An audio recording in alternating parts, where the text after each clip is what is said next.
What's up, Thomas?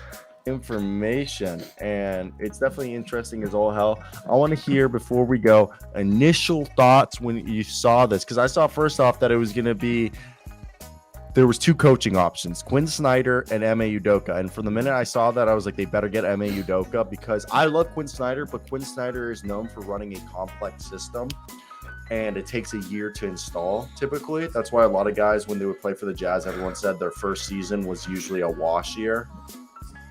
Jeez. So, yeah. Oh, there we go. So, I want to hear your thoughts, and let's get right into it. They fired Steve Nash after parting ways, going 2-5. I guess Kevin Durant was saying the right, rhetoric. He was saying fire Nash before the season.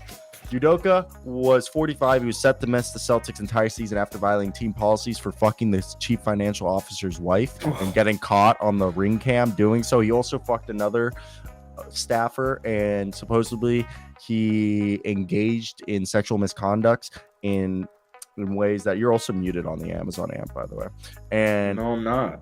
okay, you were for a second, but he was besides that, the main reason he was fired and they didn't want him back was he made, first, when he initially pursued the relationships, he made crude comments. They didn't say what comments, but we assumed that he's probably like, that ass is so fat, it's like the North Star, I just want to follow It's it. like Adam Levine. Yeah, like he was saying, supposedly before having relationships with some of the women, he made derogatory remarks in a workplace, which is not allowed. He can't go up to a coworker and be like, those tits be looking nice today, like.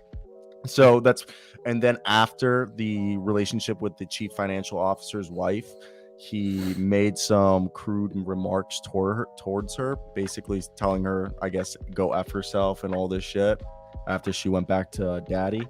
And now he is the new head coach of the Brooklyn Nets. And he was actually a guy who's brought up with the Sixers. He's a guy who's played every position as a pro when he was a player 1 through 5, played for 3 colleges, was an assistant under Brett Brown, was an assistant under Greg Popovich. When he started, he was a key reason why LaMarcus Aldridge joined the Spurs, and he even was with the Nets for a year, and then he went over here and was replaced by Joe Mazzulla.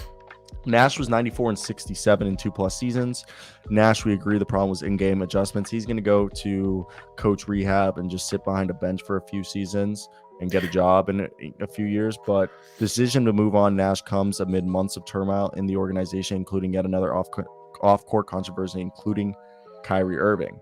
We can go further into this, which we will. I just want to hear your thoughts. Let's get right into it. Dude, people hating on Kyrie Irving is so embarrassing. Like, I have such a strong opinion on that. I think it is so. You better weigh your word. I'm Jewish, so you better weigh. That's what I was gonna say. You're Jewish. I'm gonna say, first off, you want to hear my take before you say? Sure, just to give you context. As a guy who's Jewish, but I'm not kosher. Like, I eat bacon. I'm not a good Jew by any means. If a rabbi, I do stuff on the Sabbath. Okay, I break so many laws that like are looked out. But I'm still a Jew. I still believe in Judaism. Now, I don't think what Kyrie did was as bad as Kanye. Fuck Kanye and what he's doing right now. Kanye is fucking crazy. Okay, like where Kanye had a spreadsheet of all the Jewish people, you could do that with all the Christian people in the entertainment and all the businesses. You could do that with all the Muslims in the world that run shit. That's just, those are the 3 most popular religions in the world. So shut really the fuck up. They are. Then do it. Then do the list. But I don't care. It's religion. Yeah. It's whatever makes you happy. Okay, people, like, religion doesn't control shit, bro. But what I think Kyrie did was just idiotic. You're in a place you just can't promote. And it's not just anti-Semitism in that film. There's other controversial stuff about East Africans and shit that's like not like it's not fact checked, or it's all like theories. That's why it's very explosive rhetoric that could lead to discourse in a nation that's already experienced discourse. That's why. And the other thing is, you just don't talk about Jews once. And also, it's like when Kanye tried comparing the Holocaust to the amount of black babies that are aborted every year. Well, Kanye is not my problem. Neither are my problem. Kanye West is obviously a little crazy. I mean, he always was. How you can't be that artistically That's what gifted I without was. being a little crazy. What I'm saying is what Kyrie did wasn't as bad as Kanye. It's not. He should be What canceled. did Kyrie do? I don't even. He I can't. promoted. Let's Promoted he a film that was. Oh, so no, he didn't. Okay, so he shared on his social media a film that's on Amazon Prime. So part of this should be on Amazon. I don't know if it's still on Amazon Prime. That he saw on Amazon Prime called Hebrews to Negro, I think, right? Or Hebrews to Black, something like that. It's a very explosive title, Hebrews to Negro, the film. And it is he, by sharing it on his social media, it's considered a type of promotion.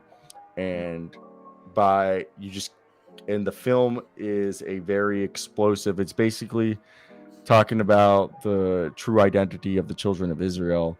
And because there's this whole like belief, like, let's just be real, all the people in the Bible were probably brown people. Let's just like agree. And it just goes back to like there's this whole movement of people who are claiming to be the original Jews. And just like it's just a lot deeper. I haven't seen the film. I'm trying to find more on it. I'm not going to watch the film because I don't care for it. But it's just after 20 million Jews were persecuted, it's like you just don't talk about anti-Semitism. That's just not something you do in today's society. I've never seen the movie, so I can't comment on the movie. I've never met Kyrie. I can't really even comment on Kyrie. But I just think it was idiotic on his part. I have nothing against Kyrie. I just apologize if it's like that. Like if people are that butthurt, just apologize. I don't think an apology is necessary. As far as I don't know what the whole context or an explanation. Give me an explanation. I don't need an explanation either. It's his life. You're right. Who Kyrie is. I mean, just don't go Kanye. Just don't go Kanye. From a team standpoint, is that ideal? In no way, shape, or form is that ideal. Or as far as what I'm hearing from you, that doesn't sound ideal at all for any party actually involved. But like they're trying to. I don't know. I don't know enough about it, but like I saw a tweet from a Brooklyn Nets owner or a Brooklyn Nets season ticket holder saying like, this is ridiculous. There needs to be repercussions. Myself, along with a lot of other people, will be getting rid of my season tickets. I'm sitting here reading like, I don't care. Like, get rid of your season tickets. Cool. Like that works for me. But Steve Nash had to get fired, dude. Like it's not like Kyrie Irving and whatever he's tweeting out is the reason. Let's move on to that. That's why what I'm saying is that's not the reasoning for their dysfunctionality on both sides. They're the worst statistical defense in the NBA. Do you think it's part of it though that Steve Nash couldn't control the egos on the team? Do you think that's part of it though? I don't know. I'm sure it's a little bit of everything because I don't know at the same time how much Steve Nash. I'm not sure how much control he even had. Right. But that's part of the reason why Udoka was hired is he's known as a guy who can manage personalities really well, and that's why he just got in here. So I don't. We'll talk about it more. So continue with your reasoning, and then I'll come with mine. Sorry for cutting you off. They're a pretty sorry team right now. They can't play defense. Like, they beat the Pacers last night by like a slim margin. When you're playing a team like Indiana, as fun and electric as their offense is, Brooklyn on paper should be and is one of the best teams in the NBA. Like, I get Ben Simmons wasn't playing, but you have Kyrie, you have KD, you have two generational talents on your basketball team as far as offense goes. So, I mean, this was something that needed to be done. I don't think that any noise from outside of the court has any role on the Brooklyn Nets dysfunctionality right now. I still think that they'll be perfectly fine. I think Steve Nash had to get fired at some point in the season. I don't know about you, but I'm shocked it came on November 1st. I'm like shocked it came this fast. But don't be surprised if Doc Rivers is next. I wouldn't. Yeah, exactly. Like Doc Rivers probably is next unless they keep getting some wins, but we'll wait and see. And as far as hiring Ime Udoka, a lot of the stuff you just said was news to me. When did he get fired? Because as far as I was concerned, wasn't he? So you want me to like give you the whole rundown? But like, do you remember we were like he wasn't fired? They were like suspending him for a year. So let me read you everything that came out today. So this is all that came out. Celtics were unlikely to reinstate Ime Udoka as head coach in 2023. Adrian Wojnarowski said Udoka was found to use crude language in his language with dialogue with female subordinate before start of an improper workplace relationship. The power dynamic associated with Jodek's relationship was the primary finding and policy violation cited in the law firm's report and was completed earlier this week. The Celtics have now came out and said they are fully invested in Joe Mazzulla. Udoka is set to be hired as the Brooklyn Nets head coach. There was also other teams interested in Ime Udoka. But yes, Gary Washburn of the Boston Globe said that the Boston Celtics are fully invested in Joe Mazzulla and pleased with how he's leading the team. Mazzulla was elevated to interim head coach following the suspension. Mazzulla has been with the team for multiple years, and with that being said, it's expected that he'll be promoted to full-time head coach and given a contract extension. So he got fired today? Basically, well, he didn't get fired. He was allowed to leave his contract with the Boston Celtics for no compensation. So Udoka was heading into his second season at the helm, and arguably, you know what happened. Nash was a Hall of Fame point guard who was trying to pull Steve Kerr, Ty Lue, and hop right into the coaching ranks. He led to Brooklyn to the Eastern Conference semifinals in his first year, and during the offseason, Kevin Durant put that ultimatum out, and Joe Tsai stood by his front office and coaching staff, and Durant eventually agreed to keep, to test it out. And the reason this happened now, according to Alex Schaefer of a Brooklyn Nets beat writer for The Athletic, is that the Nets season is far from over and a change was needed to be done to get going in the right direction. And Steve Nash was not getting it done, and the title window is rapidly closing. The Brooklyn Nets could not waste time. And one thing that we could point out with Steve Nash's fault was Nash's decision to take the job was interesting because he was a guy, when he was with the Warriors, he was commuting from Manhattan Beach to Bay Area a few times a month while doing soccer commentating and videos for Bleacher Report. Very comfy gig he had. And then in the third game of his season in 2020, the 21, Spencer Dinwiddie tears his ACL. And this was a team that still was able to go to the semifinals. But one thing people don't realize is Steve Nash's best season was his first season. You know why? Guess what his guess the three names on his bench. Mike D'Antoni. As far as coaching. Coaches, sorry. Wow, I shut up. okay. Mike D'Antoni, Ime Udoka, and Brian Keefe were all his lead assistants on Steve Nash, and they all left after the first season, and they've never been able to get that success again. I'm not saying that there was problems with Steve Nash as a coach, but he was the type of coach that, because he was so young, he needed veteran coaches around him. And ever since that first season, Steve Nash never had vets around him like a Mike D'Antoni who could run the offense, Ime Udoka who could keep the personalities in check and do the defense stuff, and then Brian Keefe, he's still with the Nets, but he's been with the Thunder, the Lakers, the Knicks, Thunder again. He started out with the Spurs, okay? And so when you have guys like that, he was able to delegate the responsibilities of that coaching staff. Now, the only guy who remained from that group was Brian Keefe, and it seems like Mike D'Antoni and Ime Udoka had big pull. So for me, I think that's one of the big catalysts, because now the assistant coach were Adam Caphorn, Ryan Foran Kelly, Trevor Henry, Royal Ivy, Brian Keefe, and Igor Kokoskov, who's good, Diego Splitter, and Jacques Vaughn. Jacques Vaughn's going to be the interim head coach of the Brooklyn Nets until Ime Udoka fully takes over. And it's interesting to think, because Ime Udoka was suspended by the Boston Celtics, not by the league, which is the interesting part about all of this. So what are your expectations now? I think the first order of business is fixing the defense, and the second thing is figuring out what the fuck to do with Ben Simmons. Yeah, I think the Ime Udoka situation, I mean, we still, I guess we know a little bit more now. I still don't really know why, sexual misconduct. The league didn't, but the league didn't have an issue with that. He broke team policies. There's no rhetoric written in, there's no verbal language or written language in the NBA's handbook that says that You can't commit adultery with one of your boss's wives? Basically, but the other thing is that all that type of stuff is handled by the team's code of conduct or the team's policies. So that is delegated to the team. It's like, think about this. Remember, who was it? What was his face? I'm trying to think of the coach who cheated on his wife. Coaches who cheated on wife, NBA. There's a coach in recent years that was caught cheating on their wife. Wow. I forget who it was, but if someone remembers when they watch this clip, tell me down below. I forget what coach. There was like 10 years ago, 15 years ago. There was a coach that got caught cheating on his wife, and I don't remember who it was, but it was a whole thing. Either way, just go. So yeah, either way, I mean, I don't know the Ime Udoka situation, and like it appears, I thought that he broke team rules.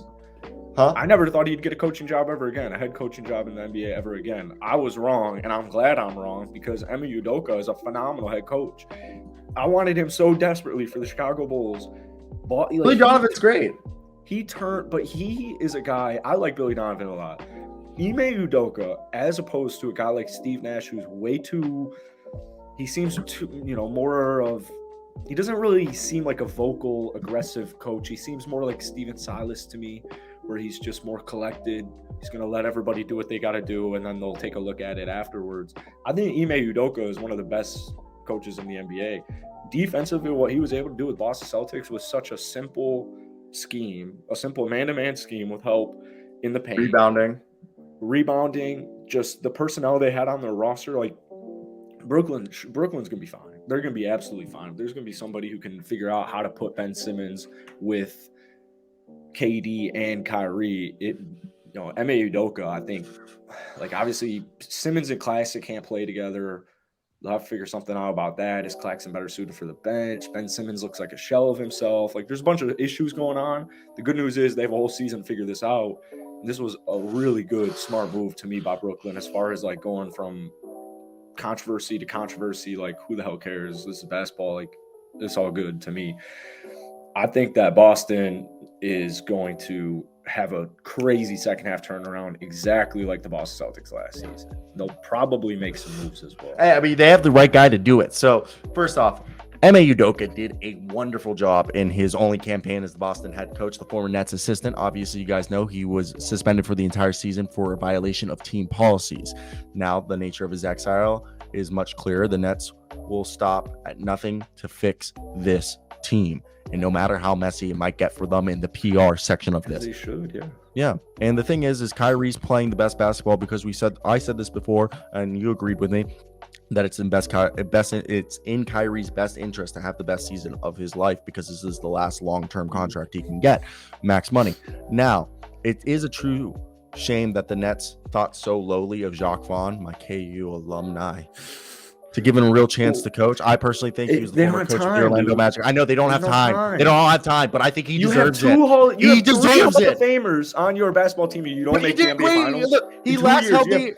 I have three Hall of Fame guys on my basketball. Shut the fuck up. He held the job. You don't make an NBA final. He should have been fired last season.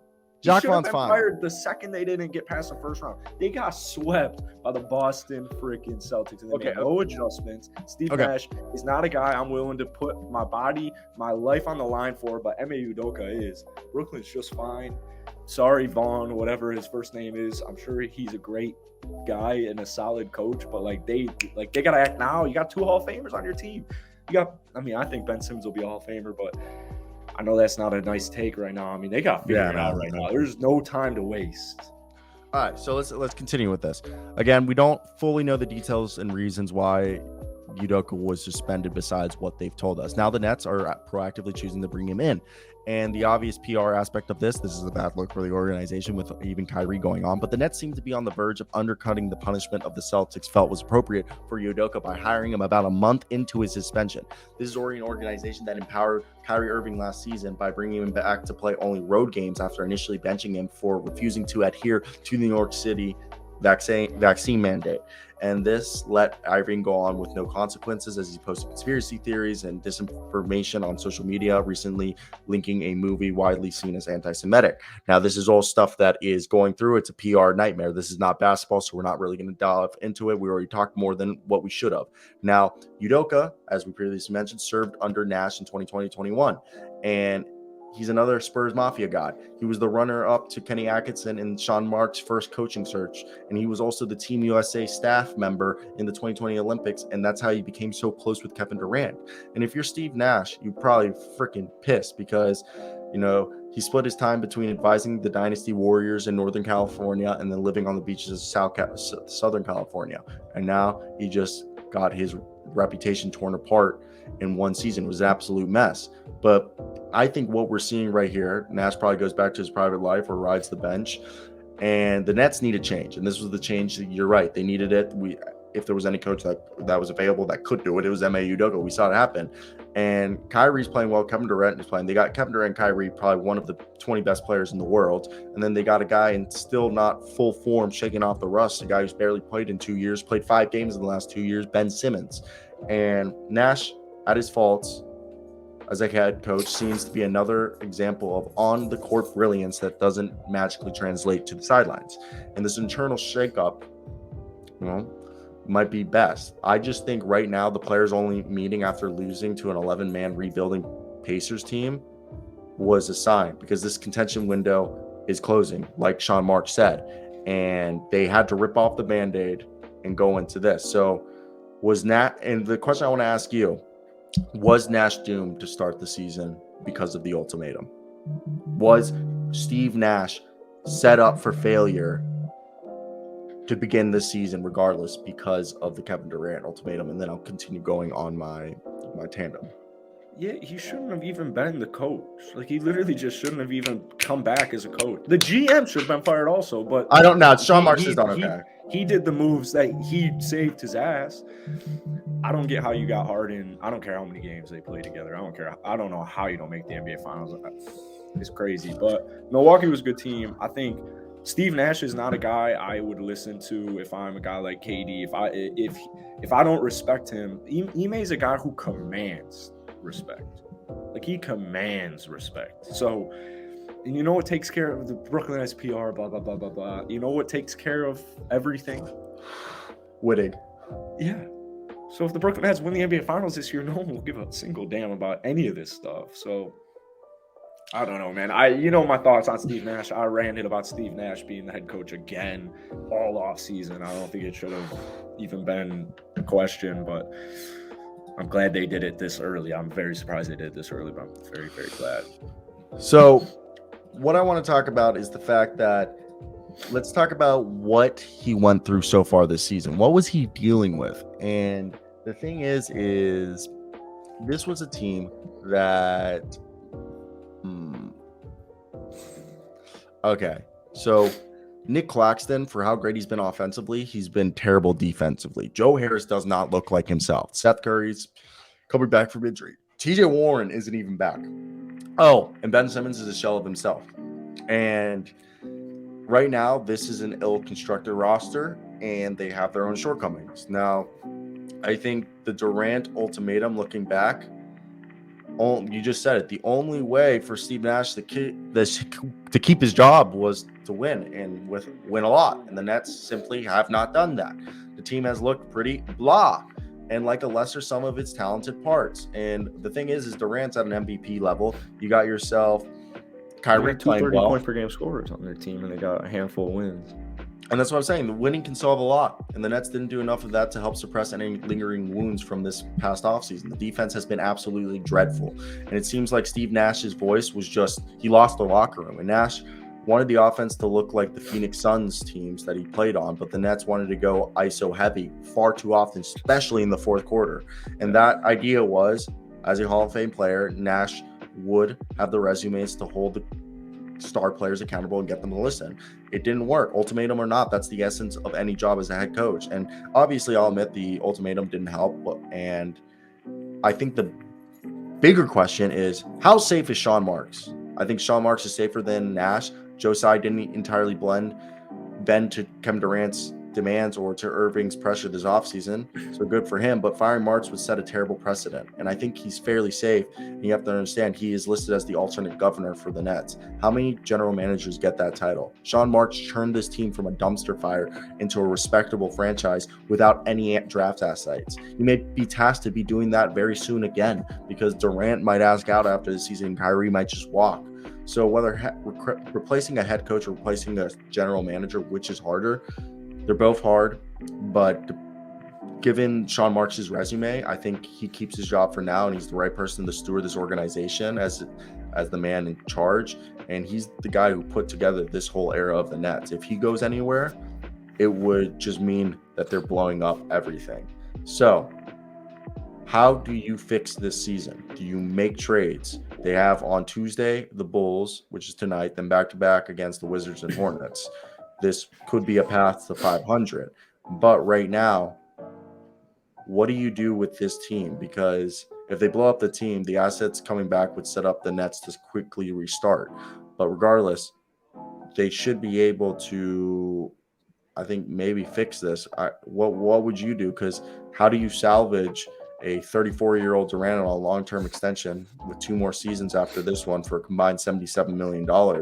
Joe Harris has to be minding his own business because he's got nearly $20 million for the next 2 seasons. And then Kyrie, flat earth guy, could be on the way out. So what do you do right now, Jackson? And then we'll move off from this topic.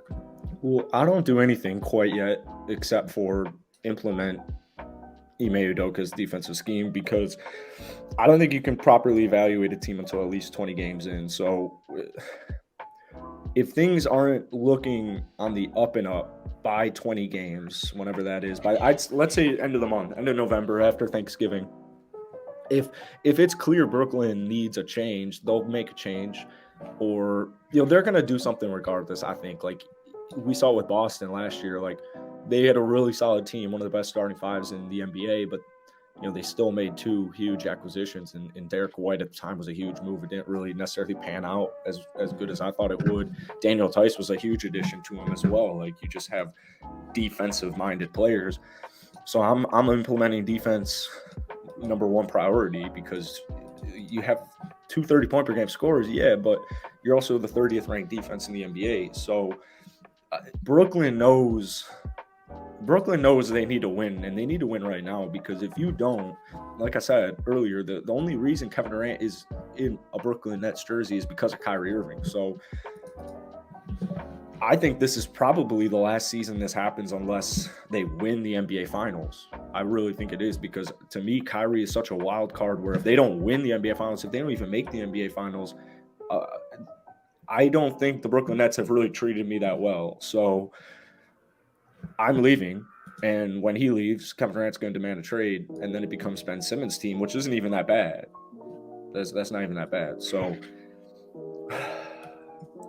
they're gonna have to figure something out with Ben, because he's like, some of these fouls he's fouled out of, like, what, 2 games already. I mean, they're terrible fouls. It's horrible fouls. His defense has sucked. It's been inconsistent. His offense is nowhere to be seen. He'd rather pass it than throw down a slam dunk. So I think Ime Udoka just needs to get this team right, start setting good habits, start playing good defense, and the wins will come, because you have 2 30-point per game scorers. You just need to get the defense going. So, hey, TP, you're the fucking man. Thanks, I literally dropped that comment. Yeah, thank you for everyone. We've peaked. I think we hit like 19 at one point. So shout out to everyone who's watching. But let's continue with some more of this talk before we wrap it up. So for you right now, they have the 3rd worst net rating in the entire league, but there are some mitigating factors. They've had a really tough schedule. That's something that people have not considered. They faced so far and continue well over the first 20 games. According to NBA.com, they have the 3rd toughest strength of schedule. 5 of their 7 games entering Tuesday have been against teams that could conceivably make a conference finals. Ben Simmons is coming off of mental health and actual surgery. Okay, so there's culminating factors here that I think the Nets, though, it just might be a feature with this particular team rather than a bug. This next 5-game stretch should be easy. And if they win 5 games straight, I think could be good. And I know Jock Vaughn, because we don't know how many games they'll give Jock Vaughn, I'm going to say maybe they gave him this 5-game stretch, and then Udoka comes in because I think they're on the road for these 5. But with that being said, if Jacques Vaughn gets this team winning 5, Jacques Vaughn's basically interviewing himself, or I guess getting a test run for any teams that are looking to fire the coach after this season to see if Jacques Vaughn, hey, if he does good in this 5 games, win those 5 games, Ime Udoka takes a team that's now 7-5. Oh, crap. Okay. And I know that's asking for a lot, but I'm starting to think, even if you salvage this season, you have Kyrie entering free agency. And I don't know what you would need to consider, what is required to save this season. But Kyrie, people don't realize, if you leave him in amicable terms that he feels in good terms, you could pull up Chris Paul and be like, hey, guys, I want to do right with you guys. Please, I want to leave, but I don't want to screw you guys over. So let's do a sign and trade. Let me go to this team and you guys sign and trade me. And it works out for all party. You get some assets back so you guys can stay in contention. I leave my friend Kevin Durant with some pieces and Ben Simmons, and then I go on to my new team. It's amicable. And hopefully that's what ends up happening. So, I mean, yeah, sign and trade to me seems most likely, unless they win it all.